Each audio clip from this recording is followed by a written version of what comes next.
మొదలు పెడదాం. చివరికి సమయం వచ్చింది. మనందరం ఎదురు చూస్తున్న క్షణం ఇది. మీరు ఇప్పుడు చూడబోయేది మనిషికి జంతువుకి మధ్య జరిగే అంతిమ పోరాటం. ఈ రేస్ ఎంత అద్భుతమైనదంటే ఒకవేళ ఎవరైనా దీన్ని నాశనం చేయబోతున్నారంటే అది నోలనై ఉండొచ్చు. ఆధునిక చరిత్రలో అత్యంత ముఖ్యమైన ప్రశ్నకి సమాధానమిద్దాం. 3, ఒక చిరుతపులి 2, ఫార్ములా ఈ కారుని దాటి వెళ్ళగలదా? 1. అది తెలుసుకుందాం.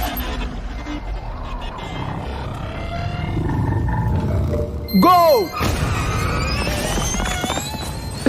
అది చాలా వేగంగా వెళ్ళిందే.